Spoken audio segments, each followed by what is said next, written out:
네, 저희 첫 번째 코너 미래에셋증권 이진용 선임님 와 계시고요.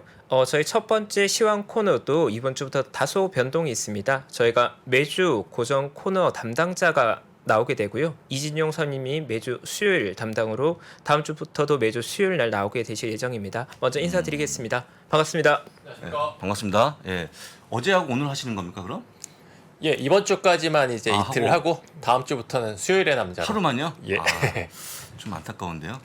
예, 계속하면 좋은데. 어제 정말, 회사에 정이 많이 예. 드셔서 엄청 말씀을 뭐라 그러죠? 딱딱 부러지게 말씀하시는 분들 이런 분 많지 않거든요. 계속 나오시면 좋을 것 같습니다. 어떻게 제가 다시 한번 편성해 드릴까요?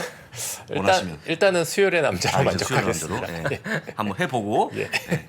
자, 그럼 이제 어제자 증시를 보면 3일째 장이 빠졌는데 혹시 어떻게 보셨습니까? 시장 분위기가?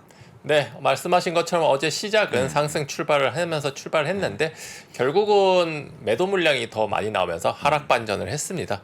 그 국채 금리가 많이 상승하면서 기술주 위주로 매물이 출하됐고요. 결국은 나스닥 S&P 500, 다우 지수까지 1%대 하락으로 마감을 했고요. 그 전일 연준 위원들의 발언들도 상당히 매파적인 발언이 나오면서 이런 매물 출회를 더 가속화하는 모습이었고, 아까 말씀하신 것처럼 S&P 500이 4천을 이제 하회했고 나스닥은 12,000선을 하회를 했습니다. 그 연준 위원 중에 이제 존 윌리엄스 뉴욕 총재가 금리 인하 시작이 굉장히 이제 시간이 걸릴 것이다.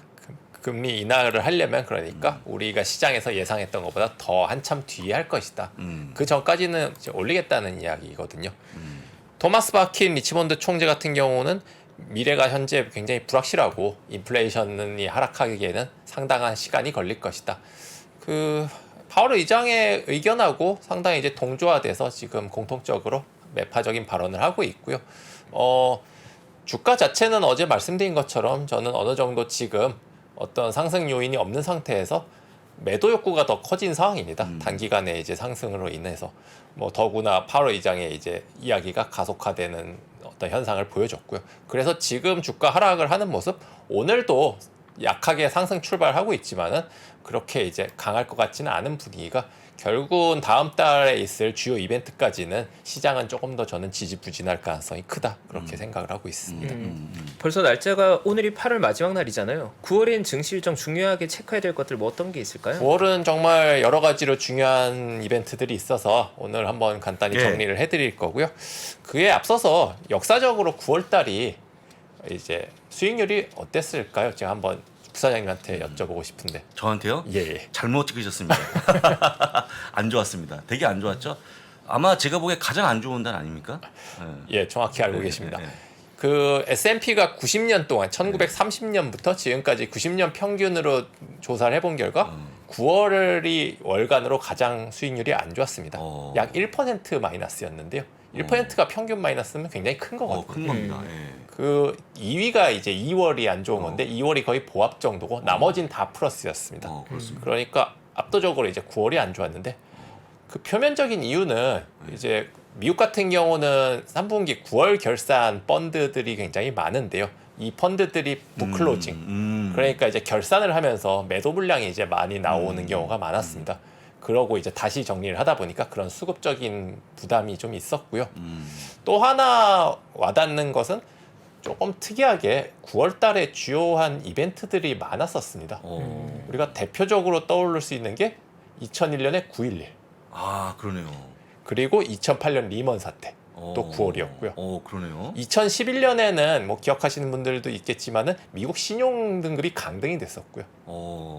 2016년, 17년에는 북한에서 핵실험을 했습니다. 9월 달에. 그리고 9월이 악재가 이렇게 많았나요? 물론 다른 해에도 악재들이 있긴 했는데 유독 조금 몰렸다는 느낌. 특히 뭐 9.11 같은 경우는 보통 이벤트가 아니다 보니까 뭐 리먼 사태도 마찬가지고요. 뭐 18년, 19년도 같은 경우는 그 미중 분쟁, 트럼프 대통령 재직 중에 이제 미중 무역 분쟁이 있었는데 이때도 주가가 20% 이상 굉장히 많이 하락을 했었습니다. 이러한 이벤트들도 당연히 이제 수익률에 영향을 주었고요. 평균적으로 수익률이 안 좋았다는 거는 바꿔 말하면은 저가 매수의 기회라고도 볼 수가 있고요. 반대로 11월 달 같은 경우는 굉장히 평균적으로 수익률이 좋았던 한 해이거든요. 그렇다면은 올해는 어떨까? 저는 올해도 9월 달이 어떤 매수의 기회를 줄 수 있는 요인이 조금 있다, 그렇게 보여지고요. 주요 이벤트들 조금 설명을 드리겠습니다. 예. 일단은 당장 이번 주 금요일에 미국의 8월 고용 보고서가 발표 예정인데 일단 현재 그 ISM 제조업 지수는 상당히 높습니다. 견조하게 50 이상을 이제 상회를 하고 있기 때문에 뭐 크게 문제는 없을 것으로 보이는데 세부적인 지표들이 약간 이제 미스가 나는 부분이 있는 것 같아요. 그래서 이 부분을 살펴봐야 될 것 같고요. 다음 주 5일 월요일에는 오펙 플러스 회의가 있습니다. 여기서 이제 추가 증산 여부가 유가의 단기적 향방에 어떤 영향을 미칠 것으로 보여지는데 현재 그 오펙의 현재 증산은 지금 캐파의 90% 이상을 생산을 하고 있기 때문에 추가적인 룸이 그렇게 크지는 않습니다. 그러나 조금이라도 증산을 하느냐는 부분이 심리적으로 어떤 영향을 미칠 것으로 생각이 되고요. 그리고 7일에는 그 많은 분들이 기대하고 있는 애플에서 아이폰 14 예. 신작 공개 예정인데 이번에 환율이 이제 아무래도 오르다 보니까 출고가가 상당히 좀 높게 나올 것으로 예상이 되는데 예. 1TB 모델 같은 경우는 출고가가 1,699달러인데 이게 워낙 현재 기준으로 환산하면 230만 원이 조금 넘으니까 뭐 부담된다면 부담되는 가격인 거죠. 예, 뭐 그럼에도 불구하고 상당히 잘 팔릴 것을 일단은 시장에서는 기대를 하고 있는 상황입니다.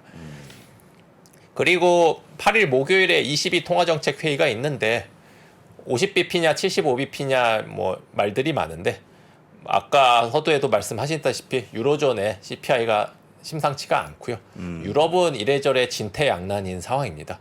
예, 급하게 올리기도 상당히 부담되는 상황이고요. 그렇죠. 여러 가지 여건 상황. 그렇다고 안 올리면은 더 큰 심각한 문제를 지금 초래할 수 있는 10% 이상 물가 상승이 유지된다면 재앙에 가까운 결과가 나올 수 있기 때문에 이것만은 ECB 입장에서 어떻게든 막아야 될 거기 때문에 제 생각에는 지금은 75bp 쪽으로 무게가 실리지 않겠느냐 그렇게 일단 예상을 하고 있고요. 13일에는 이제 가장 중요한 이벤트죠. 미국 8월 CPI 소비자 물가지수 발표가 예정되어 있습니다. 예. 아시다시피 6월 달에 9.1%였고요. 예. 피크를 찍었었고 7월 달에 이제 8.5%로 한풀 꺾이는 모습이었는데 이번에 어떻게 나오죠? 뭐 시장에서는 당연히 이번에도 일단 하락을 할 것으로 기대를 하락으로. 하고 있고요. 왜냐하면은 가장 큰 두 가지 축인 유가하고 주택 가격이 일단은 진정을 보이고 있는 상황이기 때문에 이번에도 뭐 별다른 이슈가 없다면은 하락을 하되 어느 정도 하락폭을 보여줄 것이냐 생각보다 덜 나온다면 조금 실망스러운 모습이 나올 수도 있을 것 같고요. 미국의 현재 가솔린 소매가 같은 경우는 갤런당 5달러에서 지금 3.5달러로 상당히 낮아진 상황이고요. 주택 지표도 계속해서 조금 둔화되는 모습이 보여지고 있기 때문에 제가 개인적인 생각은 8월 CPI는 어느 정도 예정된 수치대로 나올 가능성이 크다. 문제는 이제 그 다음이라고 볼 수가 있을 것 같아요. 그 9월, 10월 그 이후에 이제 유가라든지 향방에 따라서 어느 정도 주가의 흐름이나 속도도 여기에 맞춰질 가능성이 크지 않을까 그렇게 생각을 하고요.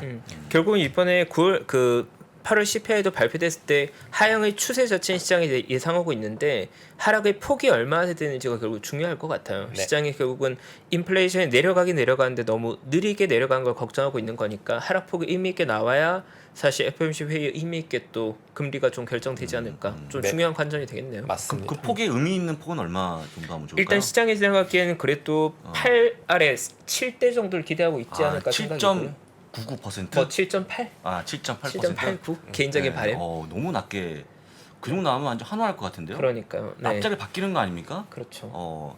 이상은 깔아주시면 좋을 것 같아요. 체포구의 바람이었다. 우리 기대치였다. 지금 3% 방송과 무관한 얘기 하시는 거니까 저희가 좀 치고 맞습니다. 가겠습니다. 예. 네, 저희 개인적인 기대인 진짜. 걸로.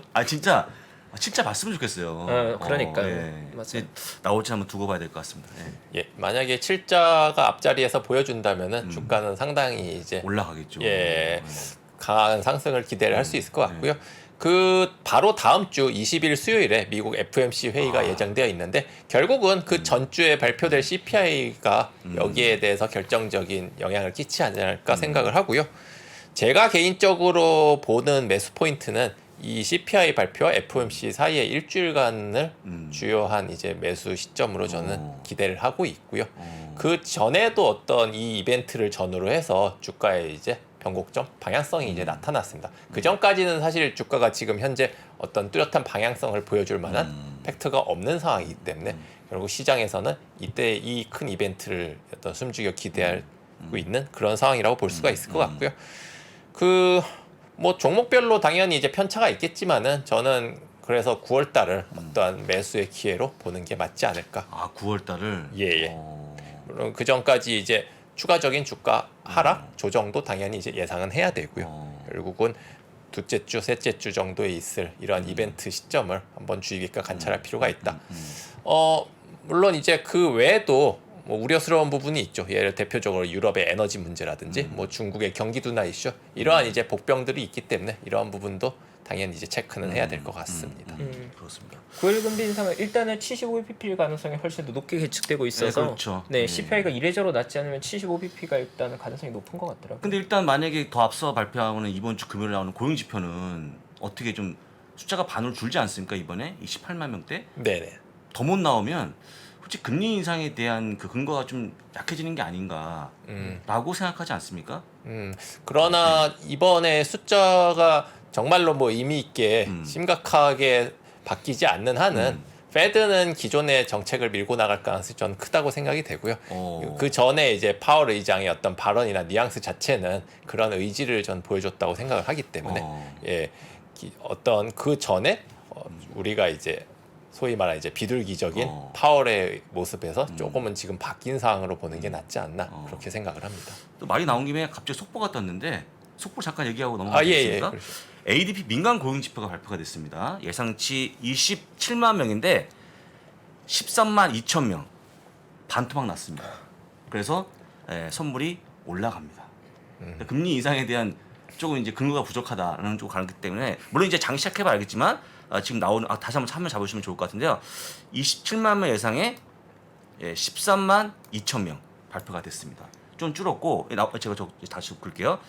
27만 명 예상에 13만 2천 명이 나왔습니다. 그래서 반토막 났는데 아까도 얘기했습니다. 금요일도 이런 식으로 발표가 되면 약간 조금 이렇게 금리 인상에 대해서 50비 조금 기우는 게 아닌가 어떻게 생각하십니까 두 분? 가능성은 더 높아질 것 같습니다. 그렇죠. 네. 이거 잘 보시면 좋을 것 같습니다.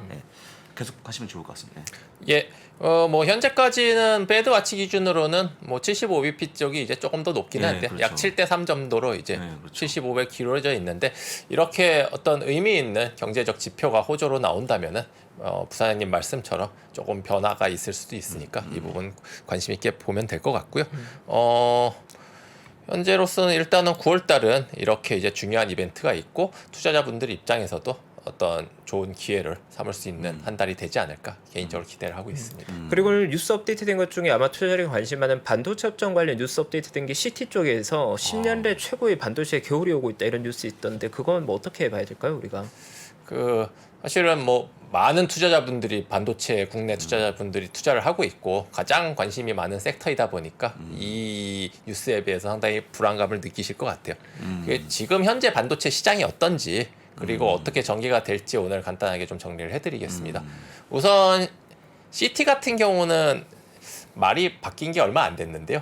이번 달 8월 초만 하더라도 반도체 매수 기회가 왔다 이렇게 얘기를 하기도 했었습니다. 사실. 그랬습니까? 완전 바꿨는데요. 완전 바꿨는데 이거 진짜 이거 신고해야 되는 어디 신고할 수 있죠 어디로? 물론 이제 뷰가 바뀔 수는 당연히 바뀔 수 있는 있죠. 거니까, 바뀔 수 있어요. 뭐 시장의 상황에 따라 바뀔 수도 있는 거고요. 다시 안 좋아 보일 수도 있는 거죠. 다만 이제 뭐 몇 가지 근거는 있습니다. 뭐 자동차 쪽이라든지 산업용에서 상당히 이제 침체가 보여진다. 실제로 팬데믹 이후로 이번 3분기가 어떤 컨센서스가 하향된 최초 이제 시즌이다 보니까 본격적으로 불황에 들어가는 게 아니냐. SOX 반도체 지수가 이제 추가적으로 20% 이상 하락할 것이다라고 이야기를 했는데 이제 반도체는 누구나 아시다시피 대표적인 이제 성장 섹터고 고밸류를 받던 섹터다 보니까 지금 같은 시장에서는 상대적으로 낙폭이 클 수밖에 없었고요. 지금까지 그래서 그러한 모습을 보여줬었습니다. 당연히 올해 내년까지 있을 침체기를 어느 정도 상당 부분 반영을 한 거고요. 그러면 우리가 여기서 봐야 될 것은 지금 주가가 다 반영을 한 것이냐 아니면 추가적으로 반영할 요소가 있느냐 이거를 우선 판단하는 게 가장 중요한 부분이거든요. 이것을 판단하려면은 기존의 과거에 반도체들의 턴어라운드 그러니까 주가가 침체를 찍고 반등이 나오는 시기가 어느 시기였느냐를 먼저 찾아볼 필요가 있어요. 그거를 확인한다면은 우리가 언제쯤 반등이 나올까를 유추가 어느 정도는 가능하거든요. 업종별로 조금씩 다르긴 한데요. 메모리 반도체부터 말씀을 드리자면은 그 메모리 반도체는 지금 재고와 가격 하락 때문에 계속해서 좀 문제가 있는 상황이고요. 이 재고가 이제 상당 부분 기간 동안 소진이 조금 안 될 것으로 예상이 되고 있습니다. 그러니까 지금 가격이 2013년 내년 초까지는 계속해서 반도체 가격이 하락할 것으로 예상을 하고 있는 상황이고요. 그렇다면은 재고 소진이 될 때는 언제냐? 일단은 예상은 내년 중순 이후. 예, 거의 1년 정도가 남은 거죠. 내년 중순 이후에서 내년 말 사이. 딱 지금 정도라고 생각하면 될 것 같아요. 물론 시장이 조금 바뀔 수는 있지만은 어떤 과거 사이클을 봤을 땐 그 정도라고 보면 되고, 그렇다면은 그때가 주가가 반등이 나올 것이냐? 주가는 보통 선반영을 합니다. 그렇기 때문에 주가의 반등은 그보다 조금 일찍 나올 수가 있다.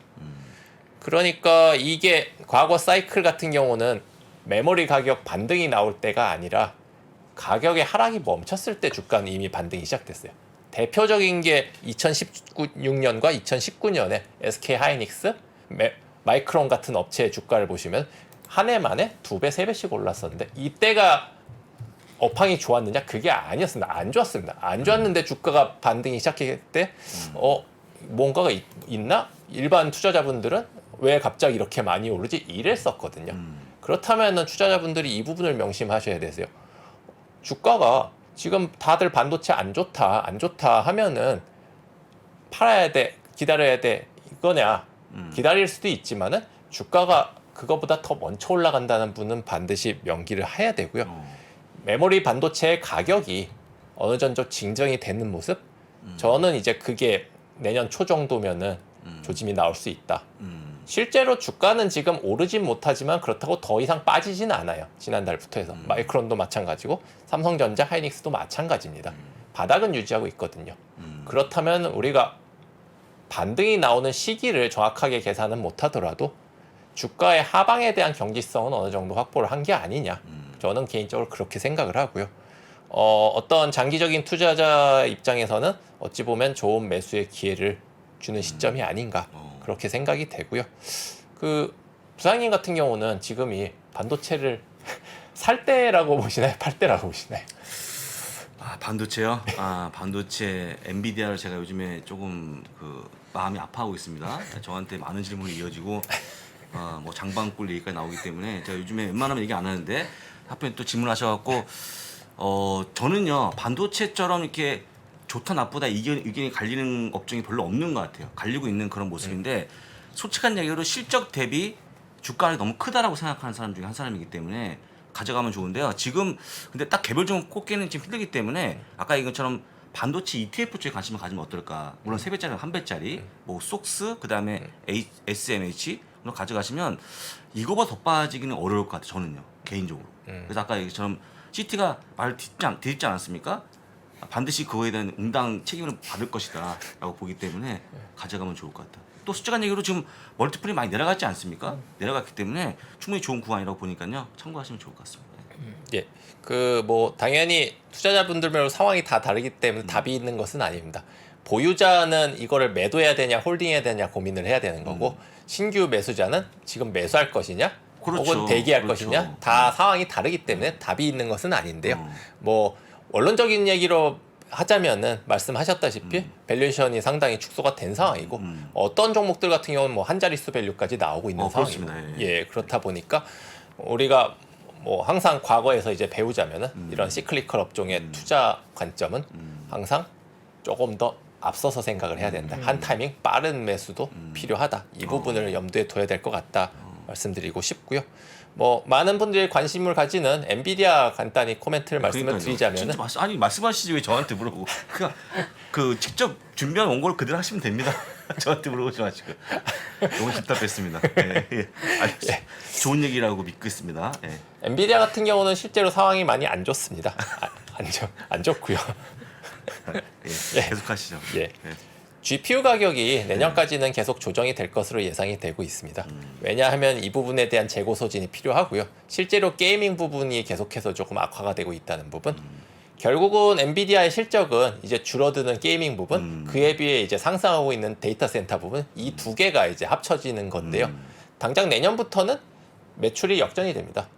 압도적인 비중을 차지하던 이제 게이밍 부분, 콘솔 부분보다 데이터 센터가 더 높아지는군요. 커져요. 그리고 그 격차가 점점 확대될 거기 때문에 데이터 센터가 얼마나 이제 견인해 나가냐는 부분도 상당히 중요하고요. 이 게이밍 부분이 어느 시점에 어느 정도 턴어라운드를 할 것이냐라는 부분도 상당히 중요한 건데요. 뭐 일단 9월에 있을 GTC 2022 개발자 회의죠. 여기서 이제 신형 RTX 40 모델이 발표 예정인데 이 부분도 조금 기대를 하고 있고요. 2023년도 그러니까 내년이 바닥을 다지는 한 해가 되지 않을까. 예, 저희 뭐 미래에셋증권의 뭐 유영호 연구원 같은 경우 이번에 보고서에서도 준비하는 시기다. 예, 준비하는 시기다. 사실은 멀티플이 이제 엔비디아도 이제 반으로 줄어드는 상황이고요.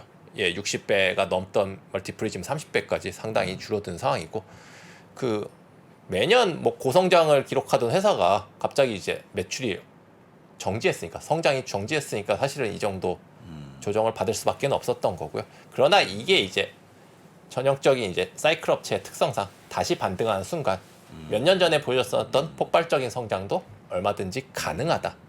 그렇기 때문에 결론적으로는 이 회사도 이제 아까 삼성전자, 하이닉스 같은 메모리 반도체와 마찬가지로 재고 소진 부분과 어떤 가격 반등 여부 그리고 견조한 데이터 센터의 매출 부분 이 부분을 체크를 해야 되지만은 매수의 기회는 상당히 이제 좀 살아있다.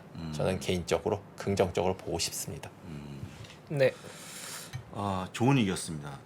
잘 참고하겠습니다. 근데 제가 아까 웃으면서 얘기했습니다만 이번에 엔비디아 실적 발표가 나온 다음에 목표 주가를 하향한 곳도 있었어요. 근데 투자 의견을 내린 곳이 없기 때문에 아직까지는 제가 여러 번 말씀드렸습니다만 한 분기 더 보자는 의견이 많은 것 같아요. 사실 이제 꺾인 거 맞는데 흔히 나오고 있는 PC 수요가 둔화된 것은 일반적인 기업들이 다 보여준 상황이기 때문에 알고 있는 내용이니까요. 오히려 조금 한 분기 더 보고 아까 말씀하신 데이터 센터 매출 현황을 보시면 현재 보유하신 분들도 조금 더 가져가는 게 어떨까라고 조심스럽게 얘기해 보겠습니다.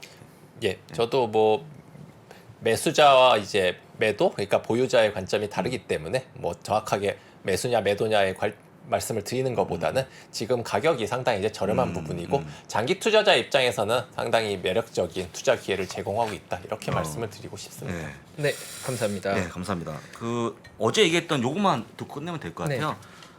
저희 뉴욕 연방은행 총재 존 윌리엄스도 한마디 하셨는데 요즘에 최근에 좀 이렇게 그 강한 멘트 하신 분이 많으셔갖고 어떻게 생각하십니까? 예. 그 뭐 사실은 이 총재분들도 상당히 이제 유파가 이제 많이 갈리는 것 같아요. 나뉘시는데 예. 최근에는 이쪽으로 많이 쏠리는 현상은 보여요. 근데 여기는 뭐 금리 인하가 아직 안 될 거다, 오래 걸릴 거다. 저희는 보통 내년 상반기라고 생각하지 않습니까? 근데 이분은 이제 오래 걸린다 생각하고 있고 또 마침 말이 나오자마자 또 하나 속보가 떴는데 잠깐 봐도 되겠습니까? 아, 예. 클리블랜드 연방은행 총재인데요. 로레타 메스터 이분 아시죠? 여자분. 이분도 뭐라고 했냐면요. 내년에 금리가 4%까지 가야 된다 했거든요. 그럼 이것 또한 우리가 알고 있는 것처럼 금리가 떨어지는커녕 계속 고금리를 유지하는 건데 그렇게 해야지만 여기 나온 것처럼 2% 이하 물가 간다 하는 거기 때문에 너도 나도 지금 약간 강한 멘트가 나오고 있거든요. 근데 이렇게 하면 장 분위기가 일단 안 좋아지는 건데 이게 자꾸 나오는 이유가 뭡니까? 진짜 이렇게 가져가는 겁니까? 아니면 역시 물가 잡기 위한 하나의 제스처인지 어떻게 생각하십니까? 뭐 실제로 시장에서 말씀하셨다시피 내년도 중순부터는 금리를 인하하지 않겠느냐 이러한 기대감이 있었는데 맞아요. 예. 실제로 상당 부분 그 부분이 희석이 됐습니다. 그래서 일각에서는 이미 내년 금리 인하는 물 건너갔다라고 의견이 이미 나오고 있고요. 그럴 가능성이 지금 더 커지고 있는 상황이기 때문에 결국은 모든 핵심은 인플레이션이거든요. 그렇습니다. 예, 이 부분이 얼마나 빠르게 내려오느냐가 우리가 기대하는 금리 인하가 얼마나 빠르게 다시 진행될 것이냐.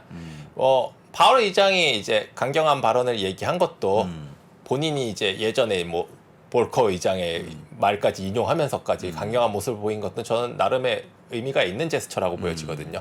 그러니까 섣불리 판단하지 말라라고 일종의 어떤 시장에 경고를 낸 것 같고요. 파월 의장 입장에서는 너무 이루어진 것도 없는데 빠르게 주가가 오르는 것도 보기에는 조금 불편해 보일 수도 있겠다는 생각이 개인적으로 들어요. 그렇기 때문에 어떤 여러 가지 어떤 판단을 한 거라고 생각을 합니다.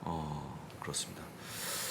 자, 이렇게 해서 뭐 높아지고 있는 금리 인상은 나중에 한번 9월 20일이었나요? 21일 네. 보시면 좋을 것 같고요. 그 전에 또 고용지표도 있고 CPI도 있으니 같이 보시면서 확인하시면 좋을 것 같습니다.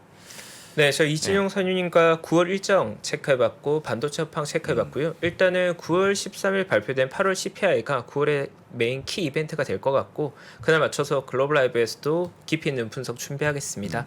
저희 잠시 광고 보고 와서 2부에 서병수 위원님 모시겠습니다. 현재 하락장을 정확하게 이해하고 많은 배움을 얻는 기회로 삼아보시면 어떨까요? 빠르게 경제 수준을 끌어올려주는 국내 최고의 경제 강의. 앞으로도 투자가 계속해서 이어져야 된다고 한다면 상승장도 겪어봐야 되겠지만 하락장도 있지 않을까요? 하락장에 좀 우리가 겪고 있는 거죠. 굉장히 고통스럽죠. 하락장에서는 어떤 일들이 일어나는지 그리고 언젠간 바닥을 긁겠죠. 그때의 느낌이 어떤지는 생생하게 기억을 해두시는 게 되게 중요합니다. 그거 되게 중요합니다. 바닥을 긁을 때의 느낌. 바닥을 긁을 때는요. 세상이 끝난 것처럼 보여요. 오늘이 바닥입니다. 이런 사람은 없어요. 고점도요. 우리가 모르는 데 와요. 작년 11월에 나스닥이 고점이었거든요. 오늘이 고점입니다. 느낌 없어요. 왜? 모든 게 멀쩡하거든요. 3프로TV 경제대학 오건영의 경제를 보는 눈 신규 출시 기념 8월 31일까지 얼리버드 특가로 만나보시죠. 지금 바로 영상 아래 댓글을 확인하십시오.